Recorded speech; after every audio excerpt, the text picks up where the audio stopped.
Hey, I am working on a brand new quilt pattern called a Faefolk, and this is one of the easiest patterns I've ever written. It has two things going on, blocks and sashing, and putting those two together just kind of creates this little design where your eyes are like, wait, what's going on here? But really, it's super basic. It's like so super basic. So I'm excited to show you. This pattern is going to be coming out in September, and it's, beginner friendly, straight lines, strip piecing, and we're going to have a class for it. I'm going to walk you through all of that later on.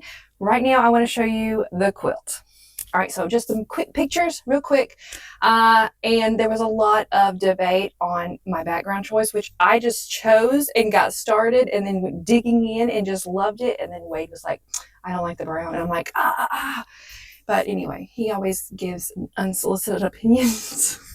But anyway, I'm using maple syrup disco. This is a brand new line that also comes out in September. And I just thought I think it's Kona Roasted Pecan background was just perfect for these fabrics. All right, so let's take a look. Okay, so think fall. I know it's summer, but we're looking ahead for what we're going to be quilting this fall.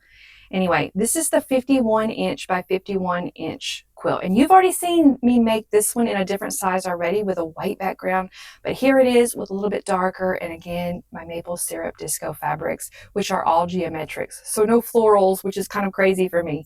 But I love the colors on this one. It's so me. All right. I was only thinking about myself when I picked the colors. All right. Close-ups. And I think you can get a better look this way of what I'm talking about with block and sashing. So it's just a 9 patch and sashing. It's going to come in 3 different sizes. But there's that Kona Roasted Pecan I was telling you about.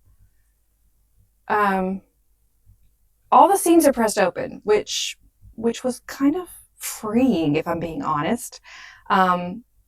And it, obviously lays really, really flat. So I'm a big fan of pressing seams open. I don't always do it, but did it on this one. Anyway, that's all I have for you today. I'm going to start quilting this one really, really soon. And I've still got to get this pattern to testers. It's currently being edited by my tech editor. So we're going places. And there'll be a class for this one. If you're a part of our membership, this will be a free pattern within that membership. So that's all. Thank you for watching this video. Let me know what you thought about the quilt. I will see you next time.